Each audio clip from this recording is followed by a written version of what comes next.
जय Hind everyone. So welcome to Vegning classes.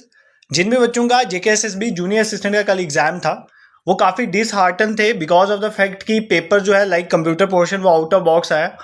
इस बारे में हम कोई डिस्कशन करेंगे कि क्या जूनियर असिस्टेंट का पेपर किस तरह से था, जेकेएसएसबी किस तरह से अब शिफ्ट हो रही है चीज़ें, और क्या काफ़ी मुझे मैसेजेस आ रहे हैं कि सर क्या प्रिपरेशन आगे कंटिन्यू रखनी चाहिए दिस दैट। तो आपके काफ़ी सारे डाउट है और इस पेपर को भी देखेंगे और पेपर के साथ अब चीज़ों को किस तरह से तुम्हें करना चाहिए थोड़ा इस बारे में भी डिस्कशन हम करेंगे। ठीक है, सबसे पहले आई विल टेल यू कि सबसे पहले आपकी बात करते हैं। देखो, किसी भी बच्चे ने जिसने जेन्युइन किसी एग्जाम के लिए प्रिपेयर किया हो, ठीक है, जेन्युइनली अगर आप लोगों ने मेहनत करके इस एग्जाम के लिए प्रिपेयर किया था, you have read well, but paper out of box आ जाता है कुछ पोर्शन, तो बहुत दिक्कत होती है। I know it very well. ठीक है, इसमें भी मेन इस एग्जाम में मुझे सबसे बड़ी इस एग्जाम को सॉल्व करते हुए दिक्कत लगी, सबसे बड़ी दिक्कत इस एग्जाम में थी टाइम मैनेजमेंट की।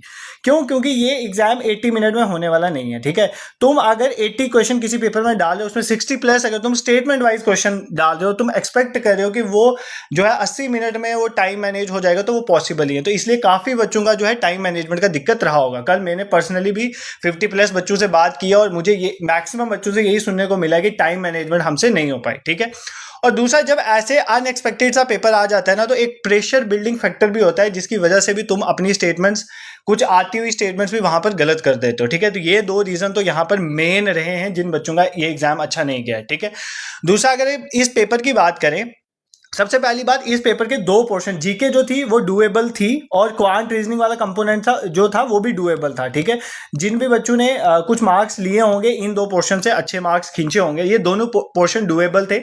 इंग्लिश में कुछ पोर्शन डुएबल था, बट कुछ पोर्शन जो था ऐसे लग रहा था जैसे एमए लिटरेचर वालों का पेपर चल रहा है। ठीक है, और कंप्यूटर का तो मतलब बात ही क्या करें। कंप्यूटर तो ऐसे लग रहा था जस्ट लाइक क्वेश्चन एमसीए वालों के क्वेश्चन फ्रेमिंग करी जा रही है, एमसीए का पेपर हो रहा है।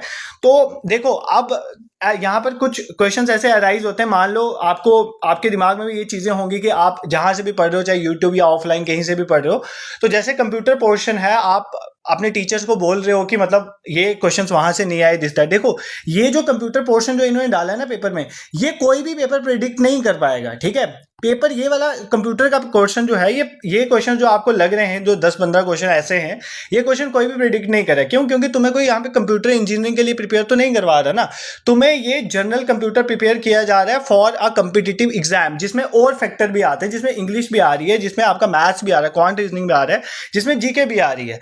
तो उसका कंप्यूटर अगर ये इस तरह से पूछेंगे तो एक टीचर तो तुम्हें साल कंप्यूटर ही पढ़ाता रहेगा, तो तुमने वो कंप्यूटर कैसे रिटेन करना है, तुमने वो बाकी सब्जेक्ट किस तरह से रिटेन करना है। ठीक है, तो ये कंप्यूटर वाला पोर्शन जो इस पैटर्न में है, ऐसा पैटर्न जो है वो सूट नहीं करता इस एग्जाम को। आप किसी भी एग्जाम को उठा के देख लो, ऐसा मतलब ऐसा पेपर में इस तरह से, जनरल कॉम्पिटिटिव एग्जाम में इस तरह से कंप्यूटर नहीं डाला जाता। ठीक है, तो इसमें किसी टीचर या आपको पढ़ाने वाले या तुम्हारा भी इसमें कोई फॉल्ट नहीं है। और ये कंप्यूटर का जो पोर्शन आया है डिफिकल्ट, ये आपका कटअप भी डिसाइड नहीं करेगा, बट क्योंकि कटअप आपका नीचे जाएगा। बट दिक्कत ये होती है कि जब ऐसा पेपर आपको आता है ना, तो आप पेपर में प्रेशर बिल्ड हो जाता है। प्रेशर बिल्डिंग की वजह से तुम बाकी पोर्शन में गड़बड़ाहट कर जाते हो। और दूसरी बात, ये पेपर बहुत लेंथी था, इस पेपर में टाइम मैनेजमेंट करना बहुत डिफिकल्ट था। ठीक है, टाइम मैनेजमेंट में डिफिकल्ट हो जाता है। ठीक है, बाकी यार देखो, मैंने कभी भी आज तक आपको ये नहीं बताया कि मैंने कौन सा पेपर निकाला है दिस दैट, मैं इस बारे में डिस्कशन नहीं करता, बट एक पेपर के बारे में मैं जरूर आपसे बात करूं। देखो, आपने यूपीएससी असिस्टेंट कमांडेंट का एग्जाम का नाम सुना होगा ना, एसी का असिस्टेंट कमांडेंट का जो एग्जाम होता है। देखो, मैंने 2 बार ये एग्जाम क्वालिफाई किया जनरल कैटेगरी में। ठीक है, 2 बार एग्जाम ये क्वालिफाई किया। देखो, यूपीएससी के पैटर्न को भी समझा जा सकता है, क्योंकि यूपीएससी के ऑप्शंस में एलिमिनेशन होती है। यूपीएससी जो है वो किसी एक सेक्शन में जो है वो फोकस करता है। जैसे मान लो आर्ट एंड कल्चर में वो है, यूनेस्को साइट्स में फोकस करेगा, उसके बाद बुद्धिज्म जैनिज्म में फोकस करे, तो मतलब तुम उसके भी कहीं ना कहीं पहुंच सकते हो। बट जिस तरह से ये कंप्यूटर पोर्शन है, इस क्वेश्चन को प्रिडिक्ट करना डिफिकल्ट है। ठीक है, तो देखो, ऐसा नहीं कि तुम्हें पढ़ाने वाले टीचर जो है वो नालायक है, उनको कुछ नहीं आता, ऐसा भी नहीं है। देखो, अगर ये मैं आपको एक एग्जाम्पल के तौर पर एक पेपर बता रहा हूँ, तो अगर उस पेपर के पैटर्न को समझकर पेपर निकल सकते हैं, तो इस पेपर के लिए भी हम पढ़ा सकते हैं। We are ready for that. और जैसे आपके पीछे वाले 2-3 पेपरों में जीके जो पूछी गई थी, वहां से हमें ये समझ आ गया था कि जीके जो पोर्शन है वो कैसे आप स्टेटमेंट वाइज किस तरह से चीजें घुमा के डाल रहे हैं। तो जीके के जो मेरे लेटेस्ट मैराथन सेशन या एमसीक्यू कम रिवीजन सेशन थे वो पूरे इसी तरह थे और बच्चों को उससे पेपर में हेल्प भी मिली है। ठीक है, तो आप देखो, लेकिन अब जैसा ये कंप्यूटर का पोर्शन है, अगर ये आप किसी से भी एक्सपेक्ट कर रहे हो या खुद भी आप ये पढ़ने में जाओगे तो आप नहीं कर सकते यार। इसमें ना तुम्हारा फॉल्ट है ना किसी टीचर के पढ़ाने, और ये वाला पोर्शन कट ऑफ डिसाइड भी नहीं करेगा। बट देखो, मुझे ये चीजें तुम्हें इसलिए बतानी पड़ रही हैं क्योंकि यार बहुत सारे बच्चों के मैसेज आ रहे हैं कि वो बहुत डिसहार्टन है कि अब हम आगे, मानो किसी का एफए का एग्जाम है, जेकेपीएसए का, किसी का सुपरवाइजर का एग्जाम है, तो तुम्हारे दिमाग में ये चीजें चल रही है कि क्या हमें आप प्रिपरेशन करनी चाहिए नहीं करनी चाहिए, ये आपके डाउट्स थे। इसलिए मुझे लगा कि आगे कुछ पढ़ाने से पहले मैं आपके ये डाउट्स क्लियर कर दूं। ठीक है, उसके बाद आगे आप प्रिपरेशन को देखो। सबसे पहली बात, जीके पोर्शन के लिए मैंने रिसेंटली जो आर्ट एंड कल्चर के सेशन लिए उसमें नितिन सिंघानिया को ऐड कर दिया ना। Nitin Singhania was the best book. ठीक है, आर्ट एंड कल्चर अगर आपको पढ़नी है तो बेस्ट बुक है। इसी तरह जैसे अब इकोनॉमिक्स एफए के लिए मैं स्टार्ट करूंगा तो मैंने उसके लिए पहले ही बुक्स रेडी कर दी है। जैसे मान लो एनसीईआरटीज का जिस्ट हमने लेना है, ठीक है, जो महेश कुमार बर्नवाल का है, विवेक सिंह की बुक है, और एनसीईआरटीज को यूज करना है और फिर वैसे पढ़ना है। और यूपीएससी के टॉपर्स भी इनफैक्ट इन्हीं को सजेस्ट करते हो, यही बुक्स पढ़ के पेपर निकलते हैं। बट कल अगर ये प्रिपेयर करने के बाद, इकोनॉमिक्स यहां सबसे पढ़ने के बाद जेकेएसएसबी आपको पेपर में ये पूछ लेती है कि आइसलैंड की जीडीपी पिछले 4 सालों में कितनी बढ़ी है, कितनी कम हुई है, उसका इससे क्या लेना देना है। ठीक है, तो मतलब कहने का मतलब है कि आप समझो कि कुछ ऐसे टॉपिक्स थे जो इस पेपर में, जिसका इस पेपर से कोई लेना देना नहीं था, खास करके कंप्यूटर। बाकी जो जीके क्वांट रीजनिंग वाला पोर्शन था वो डूएबल था, वो किया जा सकता था। स्टेटमेंट, उनकी दिक्कत यही थी कि वो स्टेटमेंट वाइज सारे ही क्वेश्चन स्टेटमेंट वाइज बना दिए थे, और स्टेटमेंट वाइज क्वेश्चन बनाने से तुम्हें सभी स्टेटमेंट्स का क्लियर कट पता होना चाहिए, तभी तक तुम आंसर में पहुंच सकते हो। और दूसरा रीजन है, इससे टाइम मैनेजमेंट में दिक्कत आ जाती है। ठीक है, बाकी जो भी इस जूनियर असिस्टेंट का पेपर में जो जो पोर्शंस आए हैं उनको हम डिस्कस तो करेंगे। कल मेरा पूरा दिन बच्चों के साथ वो इंटरेक्शन में निकल गया तो मैं रात को नहीं वीडियो ला पाया। आज हम जीके रात को डिस्कस कर लेंगे। इसी तरह बाकी पोर्शन को भी, जैसे कंप्यूटर है, इंग्लिश है, इसको भी डिस्कस करेंगे, और साथ में नए सेशन भी जो है आपके मैं स्टार्ट कर दूंगा। ठीक है, और मैं यहाँ पर सिर्फ अपनी बात नहीं कर रहा यार। ठीक है, मैंने पहले भी बोला है, कोई भी टीचर आपको पढ़ाने आएगा ना, वो टीचर आपको अपना बेस्ट ही प्रोवाइड करेगा। ठीक है, वो अपना बेस्ट ही प्रोवाइड करेगा, कोई भी टीचर आपको जो पढ़ाने आएगा। ठीक है, और आपके पास भी तो एम्पल ऑफ सोर्सेज हैं।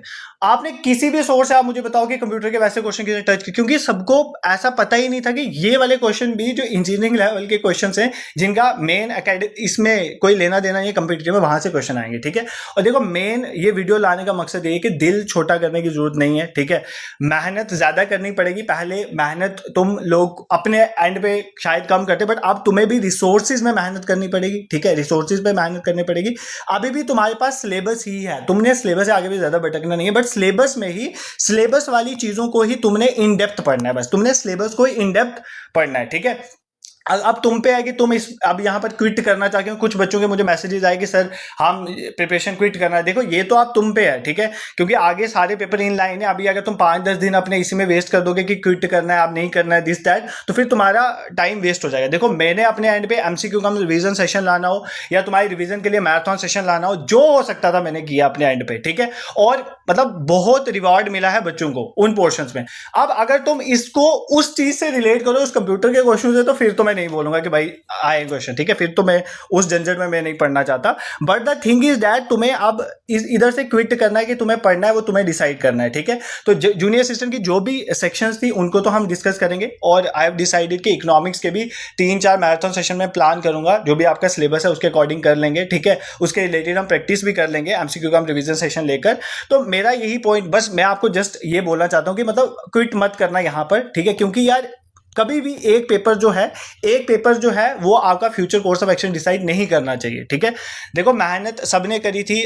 उस दिन जो पेपर आया, जो कल का पेपर था, वो सबके लिए ही वो पोर्शन डिफिकल्ट था। वो आपको मेरिट में कम होता दिखेगा। ठीक है, वो मेरिट में आपको दिखेगा, बट उससे प्रॉब्लम ये होती है कि प्रेशर हैंडलिंग वाली चीजें जो है वो गड़बड़ाहट में बच्चा गलतियां कर देता है। तुम्हें कुछ पोर्शन आता भी हुआ होगा, वो गलत हो जाता है, ये चीज मैं समझता हूँ। साथ में टाइम मैंने ये पेपर 80 मिनट्स में कंक्लूड होने वाला नहीं था। ठीक है, ये तो मैं क्लियर कट बोल रहा हूँ। ठीक है, तो देखो, आपको जहां से बेस्ट लगता है, जहां से आपको लगता है यहां पर आपको बड़ी मेहनत की जा रही है, अच्छा पढ़ाया जा रहा है, आप हर हर रिसोर्सेज को यूज करो। मैंने आपको हमेशा बोला है, ठीक है, रिसोर्सेज कहीं से भी यूज करो, बट मैंने आपको ये बोला कि अवेकनिंग क्लासेस में आपको बेस्ट रिवाइज करवाया जाता है, बेस्ट पढ़ाया जाता है। तो आप यहां से भी पढ़ो, बाकी जगहों से भी पढ़ो, but the thing is that कि अब तुम्हें डीपली पढ़ना है चीजों को, जो तुम्हारा सिलेबस है उसी को डीप पढ़ना है। अब ये नहीं कि आज कहीं बाहर से ऐसी अड़बड़ाहट सी चीजें आ गई और कल तुम उस चीजों के पीछे भटकते रहो, जो मेन तुम जहां से कंटेंट निकाल सकते थे, जहां से पेपर में क्वेश्चन निकाल सकते हो, वो तुम्हारे क्वेश्चन ना बने। ऐसा मत करना, जो टॉपिक्स हैं उनको इन डेप्थ पढ़ो,